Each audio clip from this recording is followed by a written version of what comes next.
ഇന്ന് ആറ്റുകാൽ ഭരണസമിതി president V ശോഭ നമ്മോടൊപ്പം ചേരുന്നുണ്ട്. ഈ സ്ത്രീകളുടെ ശബരിമല എന്ന് പറയുന്ന ആറ്റുകാൽ അമ്പലത്തിൽ ഇങ്ങനെ ഒരു പദവി അലങ്കരിക്കേണ്ടത് എന്തുകൊണ്ടും ഒരു വനിത തന്നെയാണ്. ഈ പരിപാടി എന്ന് പറയുമ്പോൾ ഒന്നും രണ്ടും വരുന്ന ആളുകൾ വരുന്ന പരിപാടിയല്ല, ഇത്ര വലിയൊരു പരിപാടിയാണ്. അതിൻ്റെ സംഘാടനത്തിന്റെ നേതൃസ്ഥാനത്ത് കരുത്തയായ വനിത, അങ്ങനെ നമുക്ക് ചോദിച്ചെടുപ്പിക്കാം. ഇത്തവണ നമ്മൾ കഴിഞ്ഞ തവണത്തേതിലും ആളുകളെ പ്രതീക്ഷിക്കുന്നത് എല്ലാ ക്രമീകരണവും പൂർത്തിയായി. ഏകദേശം പൊങ്കാലയ്ക്ക് വേണ്ടിയിട്ടുള്ള എല്ലാ ക്രമീകരണവും പൂർത്തിയായി കഴിഞ്ഞു. 2020-നേക്കാളും, കാരണം കഴിഞ്ഞ വർഷം ഈ കോവിഡ് കഴിഞ്ഞിട്ടുള്ള ഒരു സമയമായതുകൊണ്ട് 2020 ഉണ്ടായിരുന്നത്ര ജനങ്ങൾ വന്നിട്ടില്ലായിരുന്നു.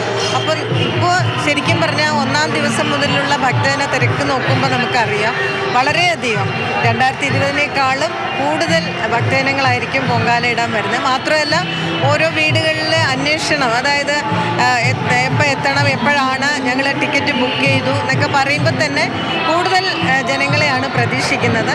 അപ്പോൾ ഏകദേശം എല്ലാം നമുക്ക് എല്ലാം പൂർണ്ണമായിട്ട് ചെയ്യാൻ പറ്റുന്നില്ല എങ്കിലും ഇത്രയും പേര് ഇവിടെ 2-3 ദിവസം മുമ്പ് സ്ത്രീജനങ്ങൾ വന്ന് അടുപ്പ് വയ്ക്കുമ്പോൾ അവർക്ക് വേണ്ടിയിട്ടുള്ള എല്ലാ സൗകര്യവും ഒരു പരിധി വരെ ചെയ്യുന്നുണ്ട്.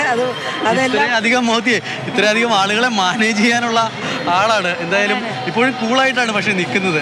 ഒരു പരിധി വരെ ചെയ്തിട്ടുണ്ട് എന്നാണ്. പിന്നെ ഈ പറഞ്ഞ പോലെ കുറവുകളെല്ലാം പൊറുക്കണം എന്നൊരു സാധനം കൂടി അതിലുണ്ട്. ഇല്ല, കുറവുകളൊന്നും നമ്മൾ നോക്കിയിട്ട് കുറവുകളൊന്നും കാണുന്നില്ല. അത്യാവശ്യം കുറവായിട്ട് കാണുമെന്ന് തോന്നുന്നില്ല.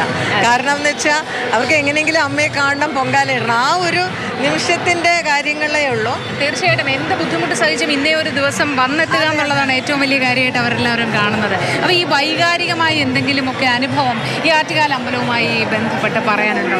വൈകാരികത തന്നെയാണ് എന്നെ സംബന്ധിച്ചിടത്തോളം. ഞാൻ കുഞ്ഞുനാൾ മുതലേ കാണുന്ന, അപ്പോൾ ഓരോ ഘട്ടത്തിലും നമ്മുടെ മനസ്സിൻ്റെ വ്യത്യാസം അനുസരിച്ചാണ് ഈ ഉത്സവം പോകുന്നത്. കുട്ടിക്കാലത്ത് ഒരുപാട് ആൾക്കാർ വീട്ടിൽ വരും, അവർക്ക് വേണ്ടിയിട്ടുള്ള വീട്ടിൽ നിന്ന് എല്ലാ പാത്രമൊക്കെ എടുത്ത് കൊടുക്കും. അമ്മ വഴക്ക് പറയും, അമ്മയ്ക്കൊന്നും കാണൂല. അല്ല പ്രസിഡന്റ്, ഇത്രയും വലിയൊരു ഉത്തരവാദിത്വം ഏറ്റെടുത്തപ്പോഴേ ടെൻഷൻ ഉണ്ടായിരുന്നു? ടെൻഷനില്ല. കാരണം എന്ന് വെച്ചാൽ എൻ്റെ അച്ഛനായിരുന്നു ഇവിടെ ആദ്യം ട്രസ്റ്റ് അംഗമായിരുന്നത്. അദ്ദേഹത്തിൻ്റെ മരണശേഷമാണ് ഞാൻ വന്നത് 2010. പിന്നെ അങ്ങോട്ട് ഓരോന്നിലും ഇൻവോൾവ് ആയിരുന്നു.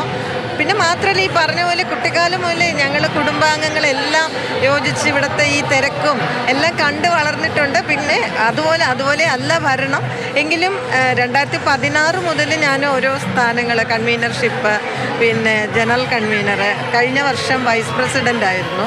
അപ്പോൾ അങ്ങനെ ഇതിൻ്റെ ബുദ്ധിമുട്ടുകളും എല്ലാവരും കൂടി യോജിച്ച് ചെയ്യുന്ന കാരണം അങ്ങനെ ഒരു ടെൻഷനില്ല. പക്ഷെ നമ്മൾ കൂടെ ഇരുന്ന് പറയും അയ്യോ എങ്ങനെയായിരിക്കും എന്നൊക്കെ, പക്ഷെ അങ്ങനെ ടെൻഷൻ തോന്നില്ല. ഒരു ദേവിക്ക് വേണ്ടിയിട്ടല്ലേ, അപ്പം നമ്മൾ ശരിയായ രീതിയിൽ പോകുമ്പോൾ ദേവി ഒപ്പം ഉണ്ടെന്നുള്ള വിശ്വാസമുണ്ട്. പ്രസിഡന്റിനെ സാധാരണ നിലയ്ക്ക് നമ്മൾ ഈ പ്രതികരണം തേടാനും ഇവിടെ എന്താണ് നമ്മളൊരു അഭിപ്രായം ചോദിക്കാനൊക്കെ ഇവിടെ വന്നാൽ പ്രസിഡന്റിനെ കിട്ടാറില്ല, ഭയങ്കര തിരക്കാണ്. അപ്പോൾ അതുകൊണ്ട് പ്രസിഡന്റിനെ അധികം സമയം നിർത്തി ബുദ്ധിമുട്ടിക്കുന്നില്ല. കാരണം ഒരുപാട് പേരുടെ, നമ്മുടെ 2 പേരുടെ കാര്യം നോക്കിയാൽ മാത്രം പോരാ, ഒരുപാട് പേരുടെ കാര്യം നോക്കേണ്ടതുണ്ട്. ശരി പ്രസിഡന്റ്, അപ്പോൾ കാണാം. അപ്പോൾ പ്രസിഡന്റിൻ്റെ അഭിപ്രായത്തിൽ കഴിഞ്ഞ തവണത്തേതിലും ആളുകൾ മൊത്തം ഇത്തവണ തലസ്ഥാന നഗരിയിലേക്ക് വരും എന്നാണ് പറയുന്നത്. ഇത്തവണ കഴിഞ്ഞ തവണത്തെ ഒരു പ്രശ്നം എന്ന് പറഞ്ഞിട്ടുണ്ടെങ്കിൽ കോവിഡൊക്കെ കഴിഞ്ഞിട്ട് നിൽക്കുന്ന ഒരു സമയത്ത് ഒരു ആശങ്ക ആളുകൾക്കുണ്ടായിരുന്നു. ഇത്തവണ അതൊന്നുമില്ല, കോവിഡൊക്കെ നമ്മൾ മറന്നു. അപ്പോൾ അതുകൊണ്ട് തന്നെ ആളുകളുടെ വരവ് ഇത്തവണ കൂടുതലുണ്ടാകും എന്നുള്ളത് തന്നെയാണ് നമ്മൾ പ്രതീക്ഷിക്കുന്നത്.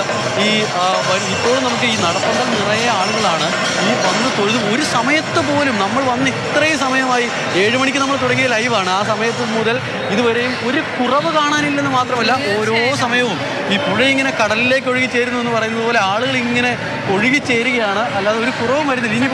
ഞാൻ ഈ പൊങ്കാലയോടനുബന്ധിച്ച് ഈ 2 ദിവസത്തിനൊക്കെ മുന്നേ ഉള്ളൊരു ദിവസം ഞാൻ ആദ്യമായിട്ട് ഇവിടെ വരുന്നത്. അപ്പോൾ അതുകൊണ്ട് തന്നെ എനിക്ക് ഈ കാഴ്ചകൾ ഭയങ്കര അതിശയമായിട്ടാണ് തോന്നുന്നത്. അതിശയിപ്പിക്കുന്ന കാഴ്ചകൾ മാത്രമേ ഇവിടെ ഉള്ളൂ എന്ന് തോന്നിപ്പോകുന്നത്. അത്ര ജനസാഗരം തന്നെയുണ്ട് ഇവിടെ, അല്ലേ? ഇത്ര ആളുകളെ ഈ എന്തെല്ലാം തരത്തിലുള്ള ബുദ്ധിമുട്ടുകൾ സഹിച്ചിട്ടാണ് എങ്കിലും അവർ ഈ ശബരിമലയ്ക്ക്, എനിക്ക് പരിചയമുള്ള 1-2 പുറത്ത് ഈ ആന്ധ്രയിലേക്കുള്ള 1-2 ആളുകളുണ്ട്. അവരൊക്കെ ശബരിമലയ്ക്ക് പോരുക എന്ന് പറയുന്നത് അവരതിനു വേണ്ടി തയ്യാറെടുക്കും. ഒരു വർഷം മുഴുവൻ ശബരിമലയിലേക്ക് എത്തുക, അതേപോലെ ഒരു വർഷത്തെ തയ്യാറെടുപ്പൊക്കെയാണ് അവരതൊരു ആഗ്രഹം പറയുക. അത് സാധിക്കുകയാണെങ്കിൽ, നേരത്തെ പറഞ്ഞില്ല 101 കലകം പൊങ്കാല എന്നൊക്കെ, 17 വർഷമായി മദ്രാസിൽ നിന്ന് പൊങ്കാലയിട്ട ആളുകളെ എവിടുന്ന് വന്ന ആളുകൾ? കോഴിക്കോട് നിന്ന് വരുവാ. 9 വർഷമായി വരുന്നു. 9 വർഷം തുടർച്ചയായി. 9ാമത്തെ വർഷമാണ് ആറ്റുകാൽ പൊങ്കാലയ്ക്ക്. ഈ കോവിഡ് ഒക്കെ വന്ന കാലത്തെ നിങ്ങൾക്ക് ഇവിടെ വന്ന് പൊങ്കാലയിടാൻ പറ്റിയില്ല, അപ്പോൾ ഒരു ബുദ്ധിമുട്ടും വിഷമമൊക്കെ തോന്നി? ഭയങ്കര വിഷമമായിരുന്നു.